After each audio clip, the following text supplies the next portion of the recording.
Hola a todos, muy bienvenidos. Es un agrado para nosotros poder compartir este espacio.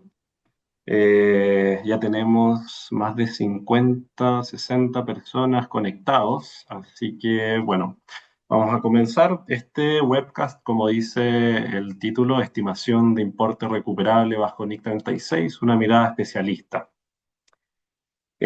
Quisimos hablar de este tema, creemos que es bien interesante y específicamente en este momento del año, donde ya todas las empresas están preparándose, digamos, para lo que ya va a ser la emisión de los estados financieros, las auditorías de fin de año. Así que sabemos que es un momento crítico, digamos, para tener este tipo de conversaciones. Ya nos vamos a presentar, digamos, pero en el fondo por eso quisimos hablar de este tema. Tenga presente que al final del webcast vamos a tener alguna sesión de preguntas y respuestas, así que pueden escribir, digamos, a través de la aplicación. Ya, y las vamos a estar leyendo al final, las que no alcancemos, de todas maneras, se las vamos a contestar ya más personal. Vamos. Bueno, nos presentamos. Conmigo está Gonzalo Leiva, Camila Bugueño, yo soy Javier Bío, somos parte del equipo de transacciones de EY Parthenon. Eh, Nosotros nos dedicamos exclusivamente a todo lo que es ayudar en transacciones y bueno, específicamente este equipo tenemos mucha experiencia, digamos, y nos dedicamos exclusivamente a todo lo que es valorizaciones, a todo lo que es apoyo a clientes en términos de finanzas corporativas, modelos financieros, temas de economics. Y bueno, en ese sentido, lo que nos convoca ahora un poco es todo lo que es valorizaciones para fines contables, lo cual tenemos bastante experiencia tanto haciendo como también revisando, digamos, este tipo de análisis. Bueno, contarles un poquito y muy breve acerca de EY Parthenon, que yo creo que tal vez muchos conocen a EY y tal vez el apellido Parthenon puede ser novedoso para algunos. EY Parthenon es el área, digamos, de transacciones de EY, que nos dedicamos, como decía, exclusivamente a apoyar a clientes en temas de transacciones. Por un lado, tema de finanzas corporativas, que ya lo comenté, tema de transacciones, que en fondo involucra todo lo que es due diligence, M&A, entre otras cosas, y también todo lo que es estrategia, digamos, de integración, post-closing, etcétera. Ahora, lo que nos convoca es el tema de finanzas corporativas en el fondo y específicamente lo que es valorizaciones para fines contables, digamos, y cómo todo eso se enmarca dentro de lo que es la norma contable NIC 36. Un poco de lo que vamos a estar viendo, la invitación es un poco más larga de lo que va a durar el webcast, así que para que ahí también tengamos unos minutos para conversar de las preguntas o bueno, para tener un tiempo. Vamos a hablar acerca de lo que es, qué es una prueba de deterioro, cuándo se debe llevar a cabo y cómo se estima. Cuando el ABC, digamos, de todos estos análisis, en qué, cuándo y cómo.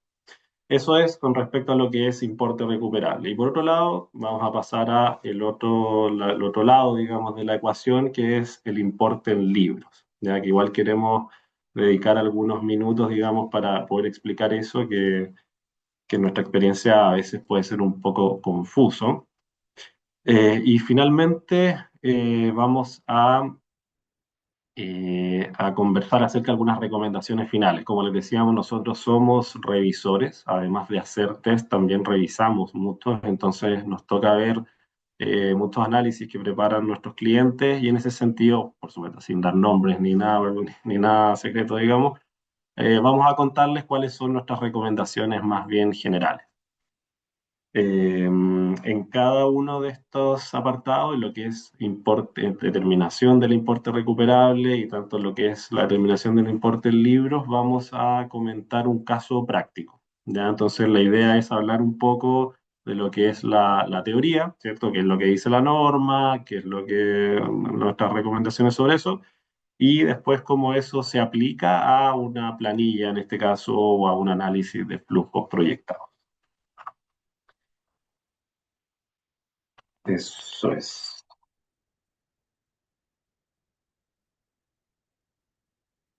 Bueno, ya entrando un poco más en tierra derecha. Como les decía, vamos a hablar de NIC 36, esta famosa y querida norma en el fondo que habla acerca del deterioro de activos, ¿ya? Entonces, un poco los conceptos que vamos a estar hablando o que nos importa que cada uno de ustedes se pueda quedar, digamos, al final de este webcast son los siguientes. Por un lado, vamos a hablar de qué es el importe recuperable, que ya un poco lo he mencionado, lo he visto varias veces, pero lo vamos a repasar. ¿Cuál es el valor en uso? ¿Cómo se relaciona con el importe recuperable? ¿Qué es el importe en libro? ¿Qué es la unidad generadora de efectivo? O tal vez más adelante lo vamos a llamar como UGE por sus iniciales. Y bueno, como hablábamos, en qué consiste la prueba de deterioro, cuándo se tiene que hacer, etc.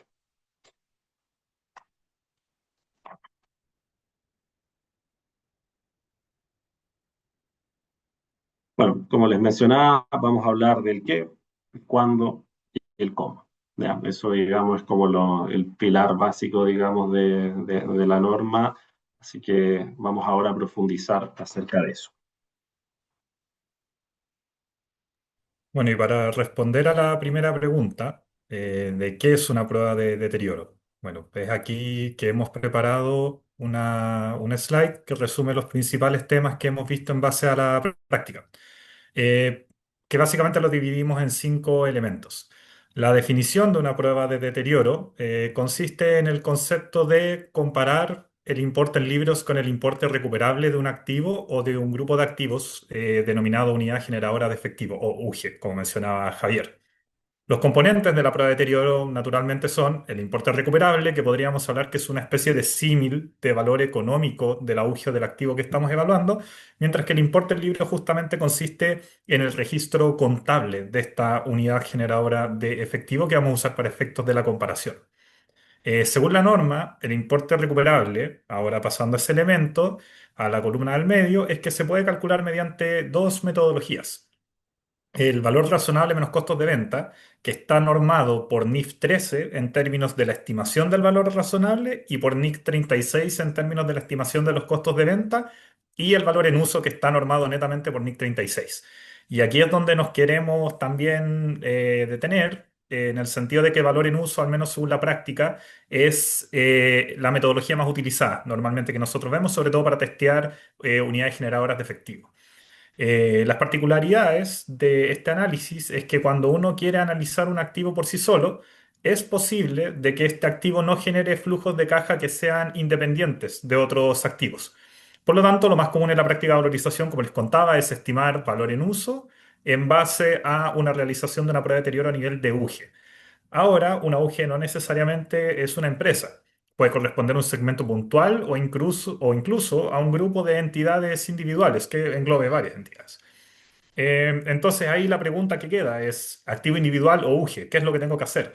Y en el caso de pruebas de deterioros de activos fijos, a veces es más sencillo separar las entradas de caja de forma individual de los activos, mientras que para el caso de marcas u otros intangibles, a veces sí puede ser necesario hacer un análisis consolidado a nivel de UGE. Ahora, el concepto que más he mencionado durante esta parte de la presentación es justamente unidad generadora efectivo, que básicamente lo podemos definir como la base de todo el análisis de deterioro, en base a la unidad generadora de efectivos que se definen los pasos a seguir. Entonces, justamente lo que toca preguntarnos entonces ahora es: ¿qué es la unidad generadora de efectivo y cómo se determina? Súper. Entonces, como les comentaba Gonzalo, aquí la pregunta es qué es y qué es la UGE, Unidad General de Efectivo, y cómo se determina.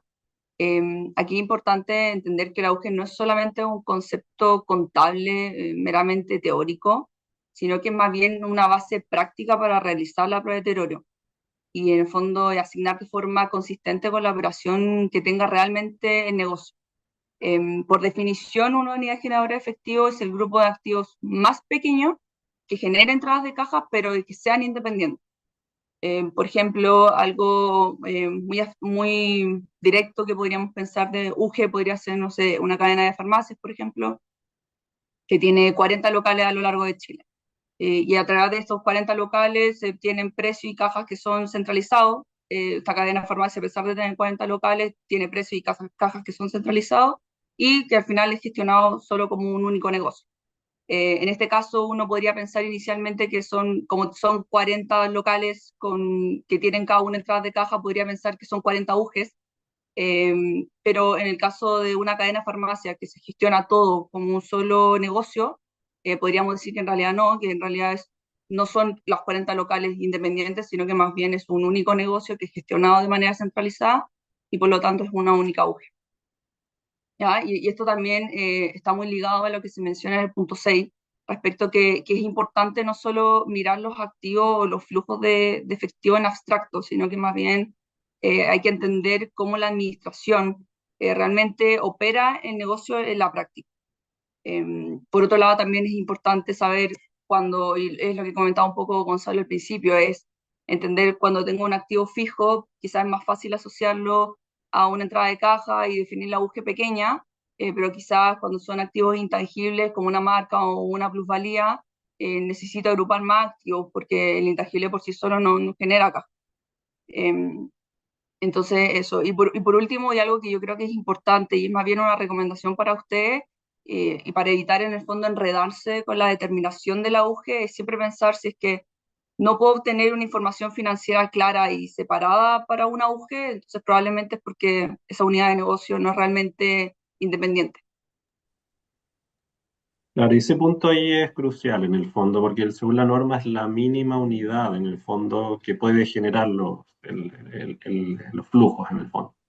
Pero ahí es clave entender, bueno, internamente cuál es la información que puedo generar en el fondo, si hay información de gestión, si tengo desagregados los flujos. Y sobre todo, bueno, entender cómo, a qué, por ejemplo, no sé, si es que el goodwill que se está analizando se generó por una compra de una sociedad, bueno, uno podría pensar que esa sociedad es la UGE que se compró en el fondo. Pero también uno podría hacerse la pregunta de, ok, pero ¿y esa sociedad que compré genera algunas sinergias con otras sociedades que yo ya tenía antes, digamos? ¿No será que tal vez la UGE es la unidad completa, digamos, todo el segmento que tengo actualmente?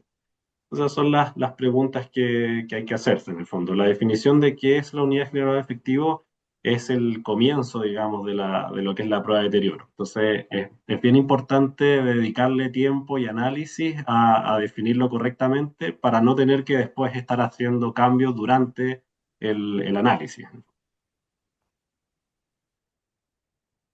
Exactamente. Y antes de entrar ya de lleno a la parte más práctica, también es para nosotros importante conceptualmente preguntarnos por qué es tan importante la aplicación correcta de la NIC 36 con todos estos elementos que acabamos de mencionar, con todas las complejidades, con esta definición apropiada de UGE, por qué es necesario tener un proceso ordenado para llevar este proceso y cuál es la relevancia. Porque vemos que la relevancia de NIC 36 va más allá de la contabilidad. O sea, la NIC 36 es un choque de dos mundos, podríamos decirlo, del mundo contable con el mundo financiero. Por lo tanto, requiere un amplio conocimiento en ambas materias, tanto en la interpretación de la norma para efectos contables como en materias técnicas de valorización. Ahora, el impacto de esta norma es bastante importante, sobre todo si es que vemos los activos y específicamente las plusvalías que tienen registradas las compañías, que las plusvalías, que después lo vamos a conversar más adelante, es uno de los principales activos testeados dentro del análisis de NIC 36. Y si vemos nosotros, por ejemplo, el total de las compañías de la CMF, y contamos cuántas compañías tienen registrada plusvalía acorde a los registros, vemos que es en torno a un 19%, un número que al principio puede parecer menor. Pero si es que desagregamos esta información por industria, podemos identificar algunas en las cuales efectivamente hay mayor presencia de plusvalía, como es el caso de empresas de la industria de materias primas, del retail o de la industria de alimentos y bebidas, donde ahí el número de compañías con plusvalía es en torno a 50%. Y aquí estamos hablando solamente de plusvalía, que es el principal activo testeado, pero también hay otros más. Por ejemplo, también según registros de la CMF, hay alrededor de 80 sociedades concesionarias que reportan sus estados financieros, en los cuales debe existir un intangible asociado a una concesión, por ejemplo, y en el caso que esta concesión sea finita, debería ser probada por deterioro cuando existan indicios, que también vamos a hablar más adelante sobre eso. En resumen, ¿y por qué les queremos presentar este análisis con la CMF? Es porque finalmente la importancia de NIC 36 no solamente radica en este ejercicio teórico, finalmente es un ejercicio que permite asegurar que los activos estén contabilizados a su valor correcto, que el importe en libros no sea mayor al valor económico de los activos y por lo tanto permite que al final los participantes de mercado y los inversionistas puedan tomar decisiones informadas en base al monto correcto de los activos de una compañía. Y por lo tanto, esta estimación contable es sumamente importante para el mercado financiero en su conjunto. Y ahí, gracias Gonzalo, complementando. Este análisis nos pareció bien interesante mostrar. Hay bastante más, bastante profundidad o se podría profundizar mucho más. Por ejemplo, este análisis, en el fondo lo que hace es ver la cantidad de empresas que tienen, digamos, plusvalía.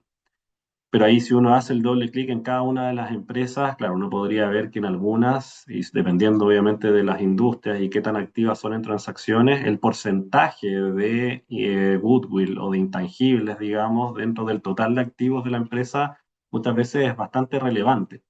Entonces, lo que estamos hablando acá es que todo este análisis de impairment en el fondo tiene una repercusión bien potente, digamos, en lo que es el total del balance de una empresa.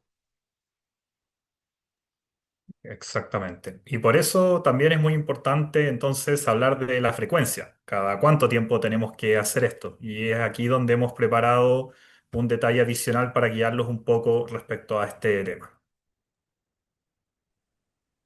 Súper. Y aquí la siguiente pregunta es: ¿cuándo debo realizar una prueba de deterioro? Cuando la pregunta del millón. Y la respuesta, bueno, es depende. Depende si el activo que estoy evaluando posee una vida útil finita o una vida útil indefinida. Cuando nos referimos a vida útil finita, nos referimos a activos que son amortizables. Por ejemplo, un software, una relación con cliente. Y cuando nos referimos a vida útil indefinida, nos referimos a lo contrario, en el fondo activos que no son amortizables, por ejemplo la plusvalía. A la izquierda de la presentación se puede observar ahí que hay un árbol de decisión, que este resume básicamente cuándo es necesario llevar a cabo este análisis, esta prueba de deterioro. Y aquí la primera pregunta es si el activo es de una vida útil indefinida. En el caso que no sea de vida útil indefinida, tenemos que preguntarnos, ok, ¿existen indicios de que haya deterioro? Y con indicios de deterioro nos referimos a factores que puedan ser tanto externos como internos, en el fondo. Externo podría ser un incremento, por ejemplo, de las tasas de interés, un interno evidencia de que efectivamente hay obsolescencia física del activo. Entonces, si efectivamente vemos que existe un indicio de deterioro, entonces se testea. En el caso de que no exista ningún indicio, entonces no. ¿Ya? Por otro lado, en el caso de que sea un activo de vida útil indefinida, por ejemplo la plusvalía, se debe realizar la prueba de deterioro al menos una vez al año y a la misma fecha. Y sin perjuicio de que posiblemente podamos adelantar este proceso mediante el uso de estimaciones intermedias durante el año, ¿ya? Estimaciones preliminares. Entonces, en el caso de que se testee, que siempre que sea vida útil indefinida, o en el caso de que sea vida útil definida, pero con indicio de deterioro, hay que primero determinar la U, que era lo que hablábamos antes, y estimar luego el importe recuperable y compararlo con el importe en libros. En el caso de que el importe recuperable sea menor al importe en libros, entonces hay deterioro.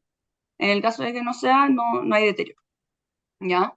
Em, algo que podemos decirles que es una recomendación para usted es con frecuencia, en el fondo, conversar esta prueba con su auditor.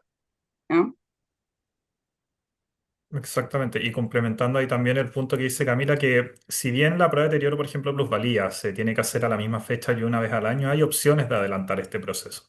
Se pueden trabajar, por ejemplo, si mi fecha de valorización normal es diciembre, se puede trabajar con un presupuesto a corto septiembre para ir anticipando los temas en las revisiones de auditoría. O sea, hay ciertas prácticas que pueden tomar las gerencias de finanzas y contabilidad para justamente evitar que todo el trabajo asociado a la emisión de estados financieros más la realización de la prueba de deterioro, que por sí es un ejercicio complejo, caiga todo en el mismo periodo. Entonces siempre se aconseja también anticipar lo más posible el análisis, independiente de que la fecha de corte siempre sea a fin de año, pero sí se puede utilizar, por ejemplo, un presupuesto preliminar, se puede hacer un cálculo inicial del deterioro para ver si es que existen o no algunos indicios, para posteriormente hacer la prueba final en diciembre, pero ya habiendo capturado toda esa eficiencia. Y luego de ello, es lo que y ya antes de pasar al ejercicio práctico propiamente tal, es hablar del cómo se estima el importe recuperable. Y si han visto nuestras publicaciones últimamente en LinkedIn sobre el tema, es que publicamos justamente las características clave de la estimación del valor en uso, que es, como comentábamos, la metodología principal mediante la cual se estima el importe recuperable. Y bueno, ¿en qué consiste el valor en uso primero? Bueno, el valor en uso es, según lo que define la norma, el valor presente de los flujos de caja que se derivan del uso continuo de un activo y de su eventual disposición por parte de una entidad. Entonces esta definición puede ser bastante familiar, pero el mensaje clave que queremos dar acá es justamente que el valor en uso no consiste en tomar las proyecciones de largo plazo que posea la administración para otros fines y en base a eso realizar el cálculo sin tener en cuenta los ajustes clave que hay que llevar a cabo para poder hacer este proceso. Dado que la norma tiene ciertas particularidades, no es simplemente una valorización económica estándar, lo podríamos decir de esa forma. Porque si bien los pasos, que es lo que está a la izquierda, consiste en estimar los flujos futuros que se deriven del uso continuo del activo y su disposición y descontarlos de una tasa, que eso es muy familiar para todos, ya entramos a ciertas particularidades, como por ejemplo que los flujos de efectivo deben venir del último presupuesto aprobado por la gerencia y deben cubrir un periodo máximo de 5 años, que eso es muy importante, es lo que podríamos llamar como la regla de los 5 años. La extrapolación de los flujos de efectivo más allá del periodo cubierto por los presupuestos más recientes, pensando en que la vida útil del activo testeado, ya sea indefinida o de larga vida útil, no es de 5 años, implica que se debe utilizar una tasa de crecimiento conforme a la norma. ¿Qué quiere decir esto? Que la tasa de crecimiento sea constante o decreciente y que no supere el crecimiento esperado para el país o para la industria. Entonces tiene que estar muy respaldada la tasa de crecimiento a perpetuidad. Normalmente se suele usar inflación, pero hay otros casos en donde pueden ser otros parámetros. Las exclusiones clave también son importantes. Los flujos de efectivo deben excluir futuras reestructuraciones o actividades que mejoren el rendimiento del activo siempre y cuando no estén comprometidas. O sea, hay casos en los cuales una futura reestructuración o un CAPEX quizás en el siguiente año de proyección ya puede estar comprometido, ya puede estar aprobado por directorio. Entonces, en ese caso se puede aceptar.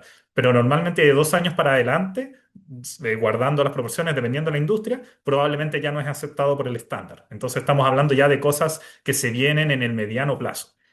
La tasa de descuento, bueno, tiene que ser determinada desde la perspectiva de un participante de mercado y no debe incluir elementos ya contenidos en el flujo para no duplicar los efectos. Y el último punto, pero no menos importante, la evidencia. Esto es un ejercicio para efectos de respaldo contable. Por lo tanto, la misma norma lo dice, que los supuestos deben basarse en elementos razonables y documentados priorizando el uso de evidencia externa. Entonces, esto es un ejercicio que posteriormente va a ser auditado. Por ende, tiene que ser preparado como tal, con evidencia, con respaldos y con el uso de los parámetros más razonables y observables posibles, que a lo mejor no podría ser observable en el caso de una estimación interna.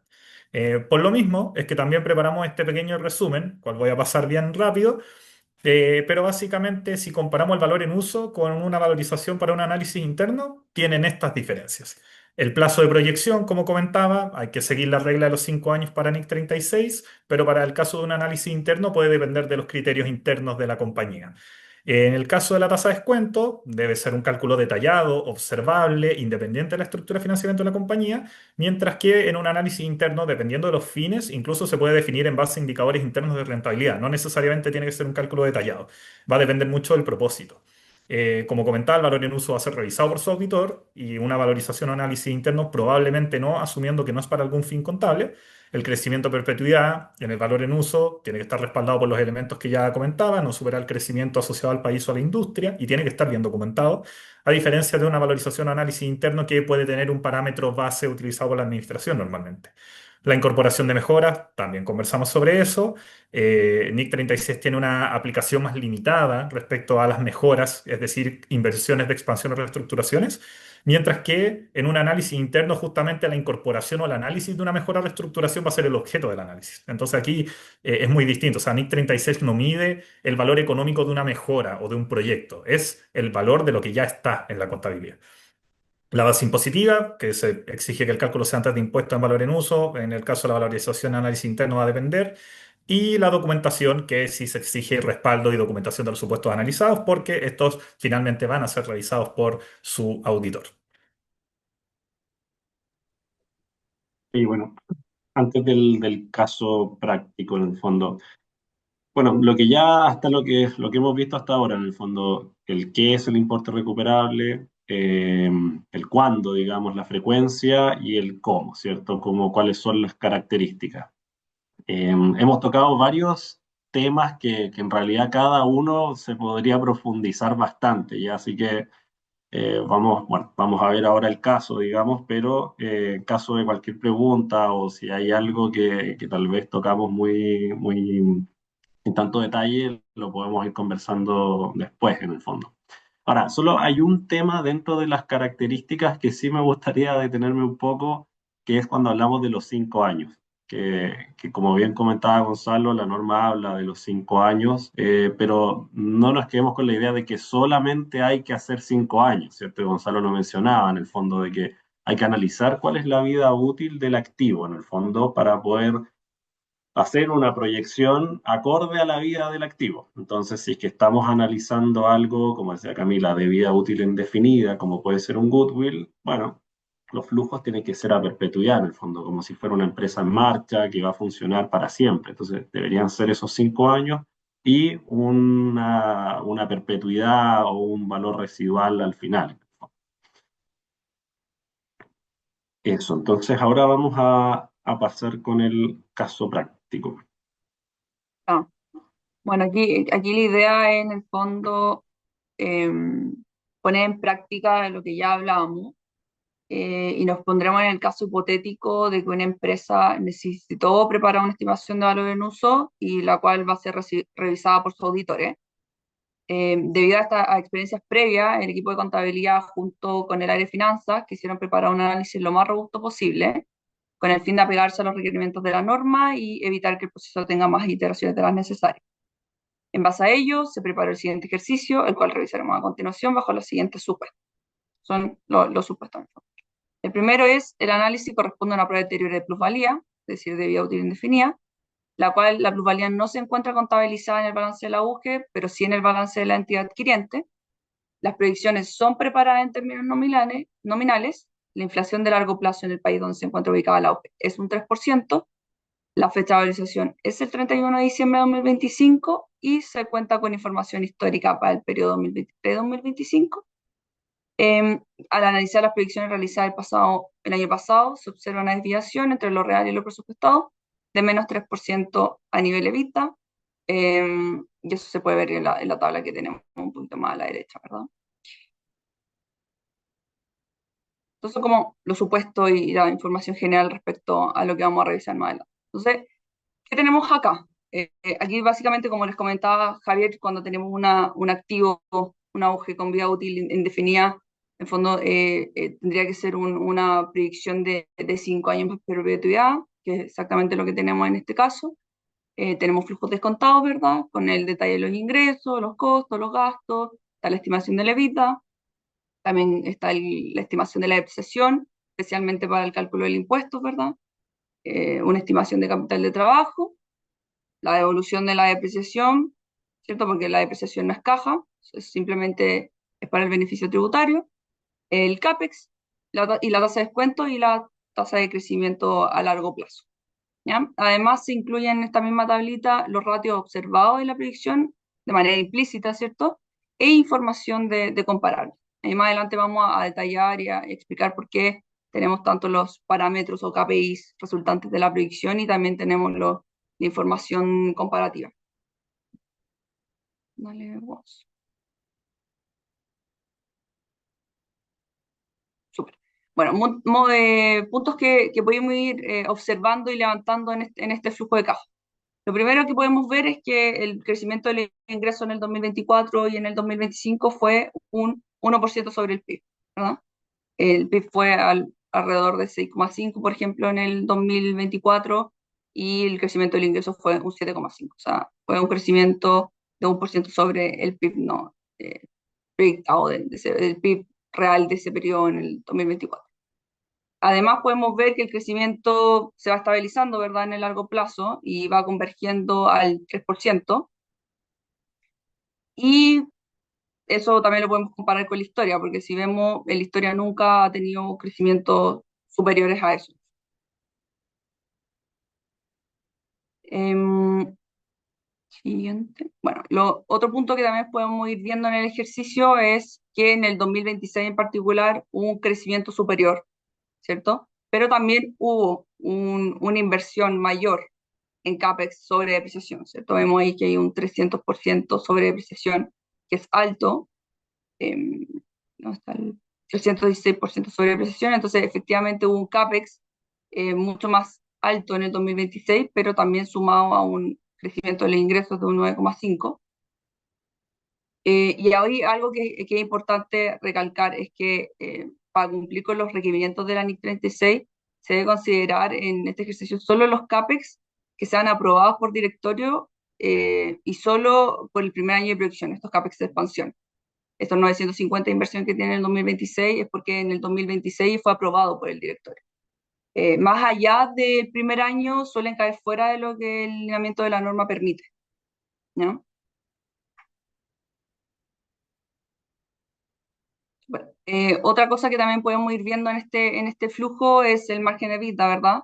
Que va en la proyección creciendo gradualmente este margen y que eso también es importante que si uno lo compara con la información de compañías comparables, está dentro del rango, ¿cierto? El margen de EBITDA está entre el primer cuartil y el tercer cuartil más ya en la perpetuidad llegando al tercer cuartil en realidad, con un 42% tanto de la predicción como de la información comparativa.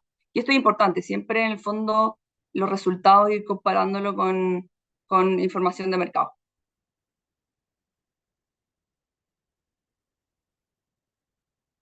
¿Ya? Después, respecto a algo que, bueno, algo mencioné anteriormente respecto al ratio CAPEX sobre depreciación, donde efectivamente en 2026 vemos una mayor inversión, pero como les comentaba antes, esto fue aprobado por directorio, entonces bajo la norma estaría correcto. Sin embargo, el resto de los periodos es bastante estable, y eso está bien, porque desde, como les comentaba, desde el segundo año en adelante, la norma no permite CAPEX expansión, solamente en el primer año.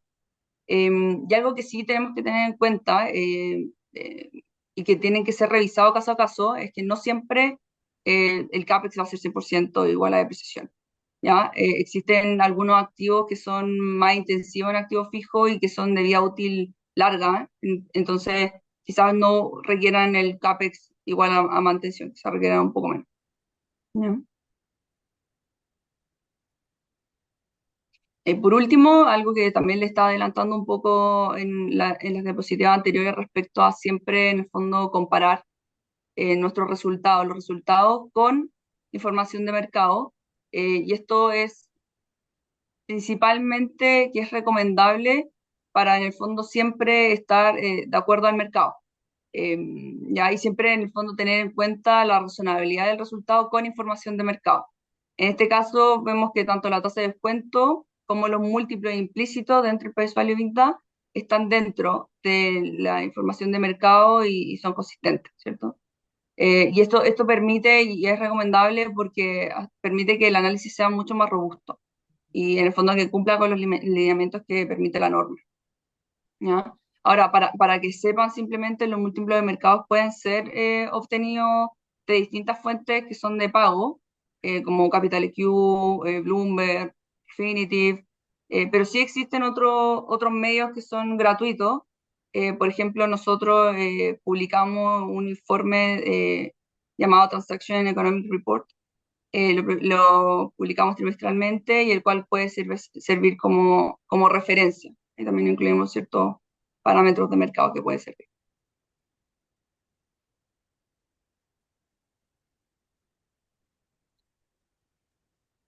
Entonces, bueno, este fue el caso práctico, en el fondo, donde levantamos algunas de las cosas que normalmente hay que tener en cuenta. Ahora, de todas maneras, es importante mencionar que todas las empresas son distintas, así que esto no es que aplique para todas, pero sí son lineamientos más bien generales. ¿Qué casos podrían aplicar? Empresas, no sé, que sean reguladas y que tengan ciertas consideraciones especiales en el fondo o en minería también. Bueno, hay distintas, todas las industrias son diferentes, entonces es importante entender cuáles las características, las particularidades de cada industria y cómo eso, bueno, se refleja en este test.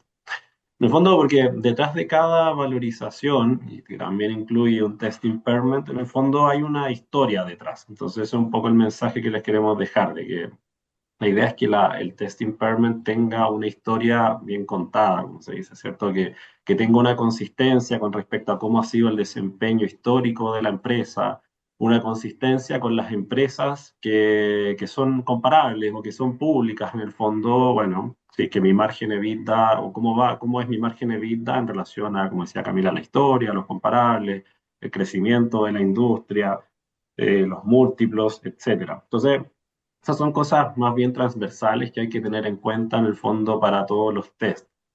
Y lo último que queremos destacar también es que las pruebas de deterioro, al menos como vemos de los activos de vida útil indefinida, se hacen todos los años. Entonces, es bien interesante que de alguna forma uno tiene espacio para ir mejorando o ir trabajando el test, ya que hay que hacerlo todos los años. Entonces, en ese sentido, lo que también siempre recomendamos es analizar cómo se va cumpliendo el presupuesto. Que si bien normalmente las empresas lo hacen para efectos del directorio, etcétera, vale la pena analizar qué tan predictivo es el modelo que estamos haciendo, ¿no? Y si es que tal vez hay que ajustar algún parámetro o algún supuesto o alguna información que genera otra área que tal vez no ha sido tan efectiva o no ha sido tan parecida a la realidad. Entonces, es importante hacer ese análisis y en los casos en donde sí se esté cumpliendo, es un antecedente válido para decir, mi test es bueno. En el fondo, nadie tiene una bolita de cristal ni va a saber cómo se van a mover los flujos en el futuro, pero al menos históricamente sí ha funcionado. Bueno, y luego de eso es ahora importante ver el otro elemento asociado a este proceso, que es justamente el importe del libro. Como dice Javier, los elementos de la norma dan para largo. Uno podría estar hablando una hora de importe en libros, pero también les traemos un ejemplo práctico y un resumen para poder explicarles un poco cómo se lleva a cabo este proceso, que no es menor, es bastante importante en el análisis y que dependiendo de la composición de los activos que se estén analizando puede tener ciertas complejidades que siempre es importante tener en cuenta. Eh, pero bueno, el proceso al final consiste en que una vez que tenemos el importe recuperable vía valor en uso en este caso y lo vinculamos al ejemplo que explica Camila, lo que nos queda preguntarnos justamente es cuál es el importe en libros de la unidad generadora de efectivo. Y para ello, a nivel conceptual, lo que tenemos que entender es qué activos y qué pasivos están incluidos de alguna forma en mi estimación del importe recuperable. Si nos ponemos justamente en el caso anterior, que es lo que estaba hablando Camila en el ejercicio, podemos darnos cuenta que la composición del importe en libros no es algo trivial. Primero, porque la generación de flujos no es realizado por la plusvalía, que es el activo que está siendo testeado de forma independiente. La plusvalía, como ya algunos deben saber, es un activo intangible que representa el mayor valor pagado en una transacción previa, comparando el precio pagado versus el valor razonable de los activos netos adquiridos y contiene ciertos activos que no son separables bajo los estándares de NIC 38, como son las sinergias o la fuerza laboral, entre otros elementos. Por ende, dado que la plusvalía no genera flujos de caja por sí solo, tiene que ser sí o sí asignada a una UGE. Pero no es solo la plusvalía. Finalmente, la plusvalía genera flujos de caja en conjunto con otros activos, entonces. Los cuales podrían ser, en este contexto, por ejemplo, propiedad, planta y equipo, que es normalmente esencial para la generación de ingresos, cuentas operacionales de capital de trabajo y otros activos intangibles distintos de la plusvalía. Entonces, un enfoque recomendado para hacer este análisis es que una vez que ya está definida la UGE, ¿cierto? Que partimos de la base, la UGE está definida. Luego es revisar el balance de la UGI y preguntarse, ¿está este activo o pasivo contribuyendo a la generación de flujos de caja en el modelo de importe recuperable? Y si es así, probablemente se tiene que incluir. Entonces, para eso es que también tenemos este ejemplo práctico. Entonces, supongamos un balance hipotético para esta UGE, la cual fue valorizada en 4.173 unidades monetarias según el ejercicio que mostramos anteriormente. Esta UGE tiene un total de activos de 22.700 unidades monetarias y pasivos por 10.200 y un patrimonio de 12.500 unidades monetarias. Entonces, ¿qué es lo que podemos hacer? Hay varias formas de hacer esto, pero ¿qué podemos recomendar? Se puede aplicar, por ejemplo, un enfoque de tener dos columnas y ver cuál activo y pasivo pertenece al UGE y cuál no. ¿Por qué hablamos solo de activos y pasivos y no de patrimonio? Porque el valor en uso es una valorización a nivel de activos. Por ende, tenemos que ver cuánto es el importe recuperable de los activos menos la deducción solo de ciertos pasivos operacionales, según lo que indica la norma, que lo vamos a decir más adelante. Entonces, por ejemplo, en este caso, estamos tomando el balance en la primera columna y discriminando qué pertenece a la UGI y qué no. ¿Qué es lo que me está generando y qué no? Flujos, en este caso. Por ejemplo, la caja mínima, que es parte del capital de trabajo, forma parte de los flujos, por ende es parte del balance de la UGI. Los activos financieros, por ejemplo, que en este caso son no operacionales, no están en el balance, disculpen, en el importe recuperable. No estamos estimando resultados financieros. Por ende, eso no forma parte de la UGI. Las cuentas por cobrar comerciales sí, los inventarios también son capital de trabajo. Las cuentas por cobrar correlacionadas siempre y cuando sean operacionales, pero las que son financieras, como por ejemplo, no sé, un préstamo relacionado a una cuenta corriente mercantil, estas no van a ir al valor en libros debido a que no están reflejados de alguna forma en la generación de flujo. Propiedad de planta de equipo, como ya lo conversamos, y pueden haber otros activos no operacionales. En este caso pusimos un ejemplo de un terreno no operacional, que sería una propiedad de inversión que probablemente se valoriza bajo los estándares de Fair Value, de NIF 13, pero que no está generando flujos en la UGE. Y finalmente, algunos pasivos a deducir, que son solo los operacionales, cuentas por pagar comerciales y cuentas por pagar empresas relacionadas operacionales, eliminando de este análisis los pasivos financieros.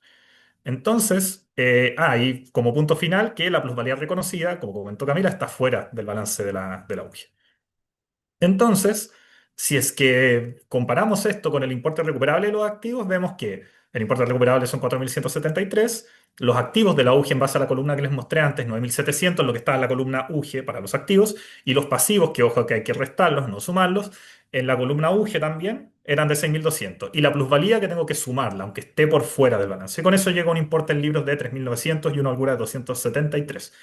¿Por qué es importante hacer este análisis de forma tan detallada como lo comentamos? Es porque pudimos haber incurrido, de haberlo hecho de forma simplificada, en dos enfoques erróneos que hubiesen dado resultados inconsistentes. Primero, si es que lo hubiese hecho simple, a lo mejor lo comparaba con el total de los activos de 22.700 y ahí hubiese sobreestimado un deterioro que no existe. O la otra opción es irse para el otro lado, comparar solo con el valor de la plusvalía, que en este caso es 400. Yo hubiese pensado que tengo una holgura significativa cuando en realidad no es así. Entonces, siempre es importante hacer este ejercicio, analizar cuenta por cuenta, ver qué es lo que está reflejado en el flujo. Ahí es muy importante que el equipo de contabilidad converse con la gerencia de finanzas para que ambos estén coordinados en este cálculo. Y todo esto fue preparado en base a los estándares de la norma, que dice que justamente el importe de libros incluye el importe de libros de aquellos activos que pueden atribuirse directamente a la UGE y no incluye el importe libre de ningún pasivo, salvo que este pasivo sea 100% necesario para generar flujo, que es el caso de los pasivos de capital de trabajo a nivel operacional.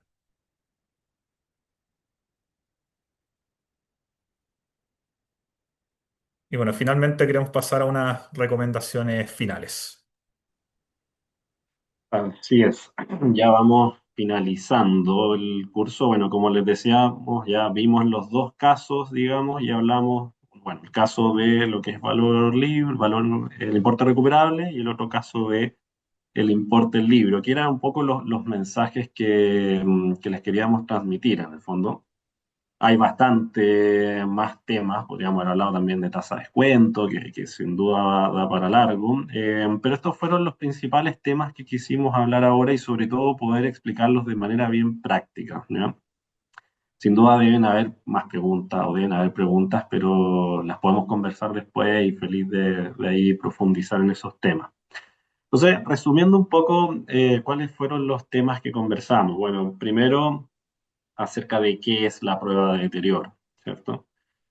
Y un poco lo que dijimos es la comparación, digamos, entre el valor, el importe recuperable, ¿cierto? Que puede ser fair value o value in use, valor en uso en el fondo, versus el valor libre. ¿Ya? Y como cualquier prueba de deterioro, en el fondo lo que uno busca es analizar si es que el valor, si el valor, el importe recuperable es igual o mayor que el valor en uso.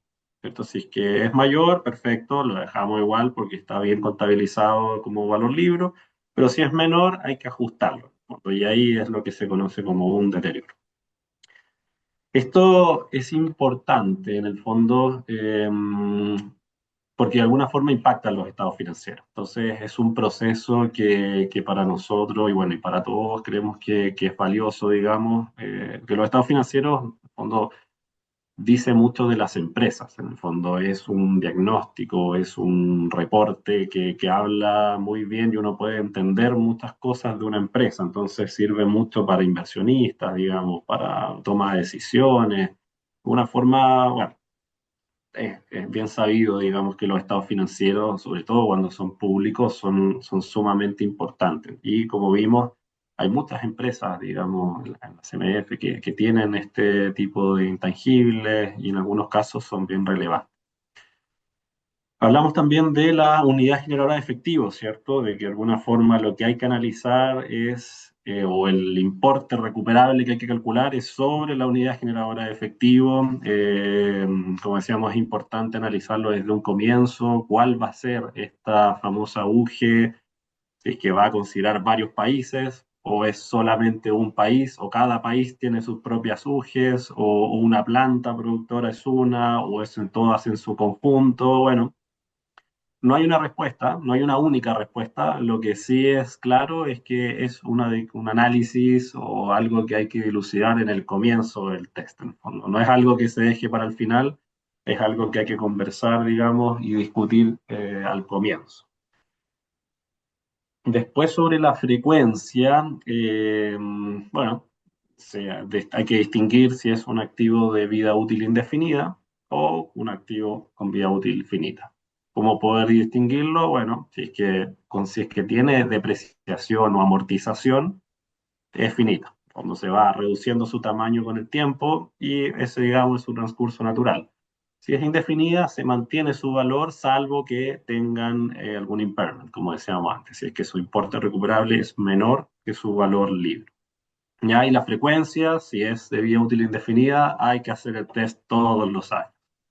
Si es de vida útil finita, bueno, hay que analizar si es que hay indicios internos o externos.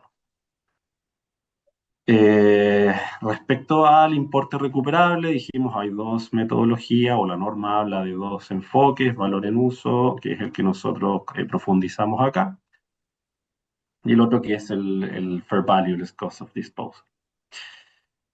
Diferencias clave. Bueno, y sí, esto es parte también de un poco de los mensajes finales que queremos dejarles en el fondo. Es muy tentador muchas veces ocupar o sea, el modelo de financiamiento o el modelo que se heredó de algún banco de inversión o el modelo de lo que sea de flujos proyectados, que puede ser un buen punto de partida, pero hay diferencias. Entonces, esto es una valorización que se enmarca dentro de un contexto contable, de normas que tienen sus reglas.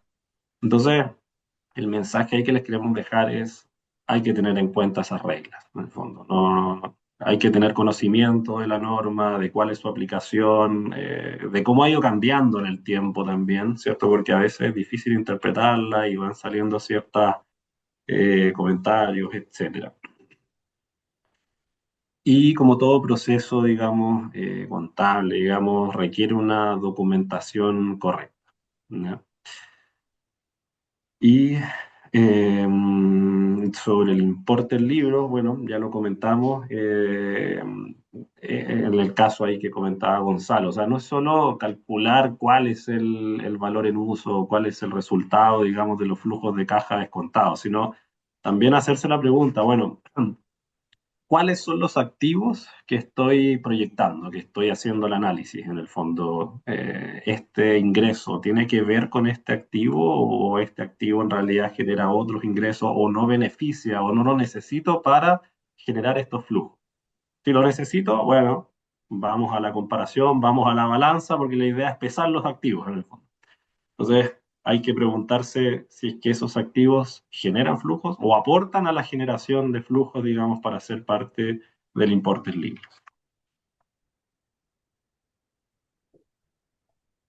Y ahora sí, ya terminando un poco lo que es la presentación, esta última sección, ahora vamos a pasar a las preguntas. Como les decíamos, nosotros revisamos muchas pruebas de deterioro. ¿Ya? Nosotros también, o sea, hacemos pruebas de deterioro y también revisamos.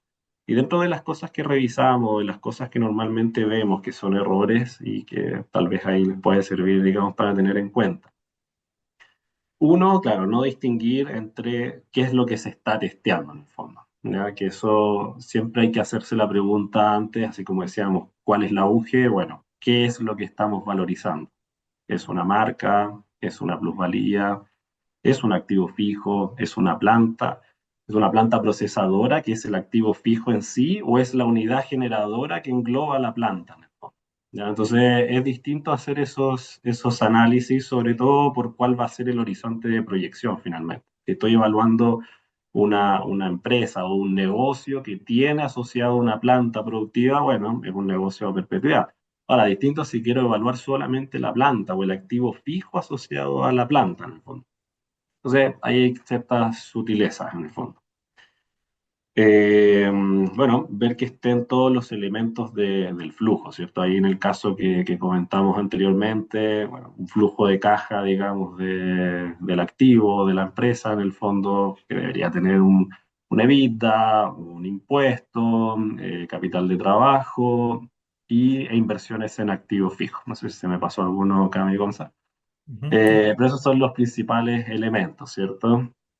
Partir del EBITDA, que ya no tiene depreciación, uno podría comenzar desde el EBIT, ¿cierto? O el resultado operacional, ingresos menos costos menos gastos, incluida depreciación. Pero si es que es el caso, como decía Camila, hay que devolver la depreciación porque no es parte del flujo, ¿ya? Y claro, tener en cuenta de que según la norma, no hay que considerar mejoras en el rendimiento del activo. Es bien curioso porque, claro, tal vez uno en una valorización para uso interno, transaccional que sea, podría considerar mejoras o proyecciones o expansiones del activo, pero el nombre es bien sugerente, es valor en uso. Entonces, ¿cuál es el valor del activo en base al uso que le estoy dando ahora, en el fondo? Entonces, por ahí tal vez va el hecho de que no hay que considerar ciertas mejoras. No incorporar efecto asociado al financiamiento, claro, porque de alguna forma lo que estoy tratando de hacer es determinar los flujos operativos del negocio, no asociados al financiamiento, es un flujo de caja de la empresa, del negocio. Tasa de descuento, teníamos muchas ganas de hablarlo, pero ahí sí que hubiese sido bien largo y un poco difícil el curso. Pero en términos bien simples, un error bien frecuente que vemos es ocupar la estructura de deuda-patrimonio, el leverage, el apalancamiento, que la empresa tenga por objetivo, o el contable también. En el fondo, bueno, tengo tanto nivel de patrimonio, tanto de deuda en mi balance, así que mi apalancamiento es ese. Bueno, eso en este caso no aplicaría, en el fondo no estaría correcto, porque de alguna forma lo que la norma dice es que se tienen que ocupar parámetros de mercado. ¿Ya? Entonces, es ver, digamos, en el mercado cuál es la estructura de apalancamiento óptima, cómo son las empresas comparables que ya han hecho un IPO, que ya han emitido deuda, y bueno, ver cuál es su relación deuda-patrimonio de empresas que tal vez ya estén maduras o en régimen en base a los financiamientos que ya han hecho. Y el cuarto error, que bueno, lo comentaba también Gonzalo, es el comparar el resultado de los flujos de caja descontado, que es el importe recuperable, con la plusvalía. Ya que eso sería un error bien grave porque uno podría asumir de que no hay deterioro, que hay una holgura gigante, pero en realidad hay que añadir en la balanza, como decíamos, todos los activos que están siendo parte del flujo de caja. Ya, entonces hay que analizar, no sé, si es que hay que incluir el activo fijo u otros intangibles, marcas en caso que ya estén contabilizados, cuentas de capital de trabajo, cuentas por cobrar, inventarios, etc. Em, Esos son, digamos, los errores a evitar. Bueno, esto fue los temas que quisimos tocar. Nosotros como área de transacciones, digamos, en EY Parthenon, nos toca bastante hacer, digamos, valorizaciones y valorizaciones para fines contables, como vimos ahora.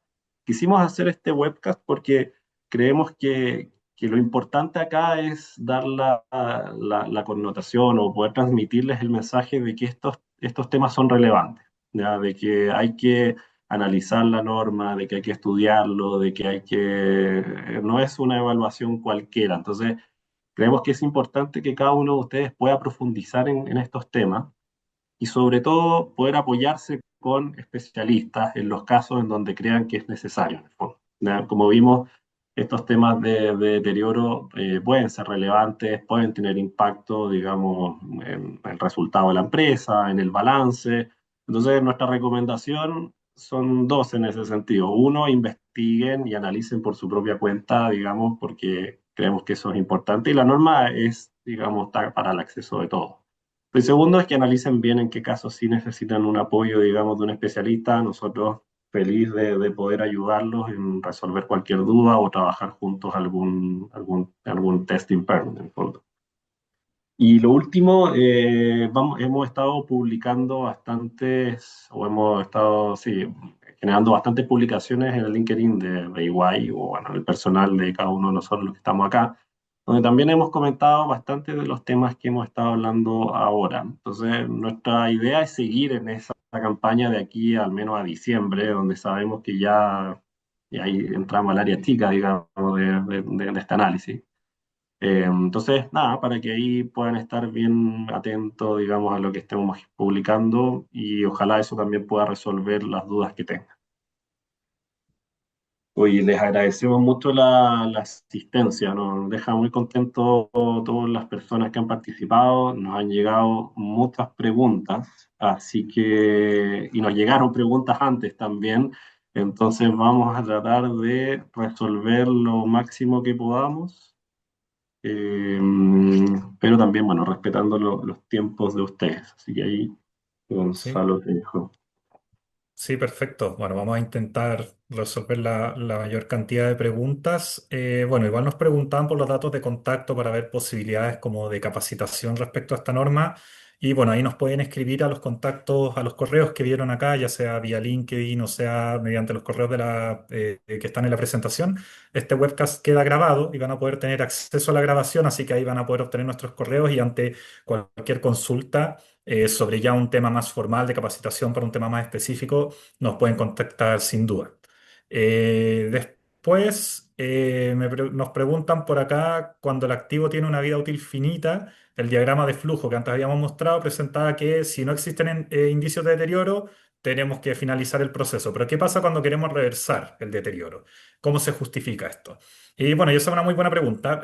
Justamente el diagrama tenía la intención de mostrar para efectos de contabilizar un deterioro, pero en el caso que exista el indicio de que este deterioro se podría reversar, dado la mejora de las condiciones económicas, lo que la norma permite es justamente calcular el importe recuperable y ver si es que este deterioro hecho anteriormente puede ser reversado. Esto siempre y cuando sea sobre activos de vida útil finita, teniendo en cuenta que los deterioros sobre plusvalía son irreversibles, por ejemplo. Pero en este caso puntual, el diagrama tenía la intención de hablar del proceso de la prueba en caso de ver si es que existe o no deterioro, pero en el caso de que la administración tenga la sensación de que una provisión de deterioro antes realizada se puede reversar, lo único que basta es hacer el análisis, respaldarlo con todo lo que comentamos anteriormente y con eso justificar en la reversa de la provisión. Eh, Después, otra pregunta que nos llega es qué ocurre cuando una empresa trabaja con un presupuesto a 3 años. Bueno, justamente la norma lo que dice es que el presupuesto aprobado por la gerencia es máximo 5 años, pero se puede trabajar con un presupuesto a 3 años siempre y cuando los flujos de caja posterior al año 3 sean extrapolados utilizando la tasa de crecimiento que comentaba que sea conforme a la norma. Después, otra pregunta es que si una compañía registró un deterioro y posteriormente una reversa de deterioro, ¿es obligatorio hacer el test todos los años siguientes? No, no es necesario. Si es que en el caso de un activo de vida útil finita, siempre hablando de eso, porque estamos hablando de reverso de deterioro, no es necesario por el hecho de haber hecho un reverso después de estar testeando todos los años, sino que se puede hacer cuando hagan indicios. Ahora, También y llegaron, ahí, perdón, Gonzalo, sobre esas preguntas y tal vez un poco van en esa línea. Igual de todas maneras es importante que estas cosas las vayan conversando también con su auditor en el fondo, ¿cierto? Porque exactamente. una cosa es, bueno, la norma, pero otra cosa es como la aplicación, digamos. Entonces, es importante que lo conversen con su auditor y que son conversaciones planificadas, digamos, que sean con tiempo, porque, claro, pueden tener un impacto relevante. Exactamente, gracias Javier. Y bueno, ya estamos pasando un poquito de la hora, pero me dedico un último minuto que nos llegaron varias dudas de minería también. Y la verdad es que minería es un mundo, la verdad. Es una industria de alta complejidad. Pero básicamente hay que tener en cuenta ciertos elementos. Nos preguntaban, por ejemplo, si una inversión en una empresa minera es un activo de vida útil finita. Y la respuesta, como la mayoría de los casos, es depende. Si es que esa inversión tiene un límite, ya sea por un acuerdo contractual, que por ejemplo establece un límite a 10 años de inversión en esta empresa, o si tiene una vida útil técnica, es decir, un life of mine determinado, finito, probablemente estemos hablando de un activo de vida útil finita. Ahora, si esa auge requiere, por ejemplo, de una concesión, que sea perpetua, que sea indefinida, o algún derecho de agua que sea indefinido, ahí sí se podría considerar como un activo de vida útil indefinida. Entonces, en ese caso, el mensaje de Javier es muy importante. Lo que dice es siempre conversarlo con el auditor, porque en este caso va a depender mucho de las características de la inversión. Y el último punto que nos preguntaban, que eran otras consideraciones especiales para tener en cuenta en minería, y en ese caso puntual es que es un poco más complejo. Normalmente las pruebas de minería están asociadas a activos fijos, por lo tanto se realizan cuando hay indicios, pero también hay activos asociados a recursos y reservas contabilizados que no necesariamente se valorizan por flujo, porque son activos que no están en estado de operación y que por ende ahí la metodología aplicable es Fair Value less Cost of Disposal. Fair Value menos costo de venta, no valor en uso. Entonces va a depender mucho de los activos que se estén evaluando. De todas formas, como ya nos pasamos del tiempo, felices de si es que hay interés y si es que nos expresan su interés vía correos, podemos preparar algo especial para el segmento de minería, teniendo esto como base. Lamentablemente no alcanzamos a responder todas las preguntas, pero como comenta Javier, le agradecemos mucho el interés y obviamente la idea es que todas las preguntas que no logramos contestar ahora en este webcast las vamos a contestar en privado a cada uno de ustedes vía correo. Eso sí, y de todas maneras, bueno, las que ya comentamos ahora, que por supuesto las que hicimos hacer anónimas, se las vamos a estar comentando, los vamos a contactar para ver si es que quedó claro el tema o si necesitan ayuda en algo de eso, en el fondo. Perfecto. Bueno, les queremos dar las gracias por la participación. Estamos bien contentos, se sumaron casi 200 personas, hartas preguntas. Bueno, sabemos que es la fecha, entonces, nada, nosotros felices de poder ayudarlos en estos periodos, digamos, que sabemos que se ven difícil. La idea, ojalá, anticipar cada una de las discusiones más complicadas, digamos, para que no afecte, digamos, los plazos de las auditorías.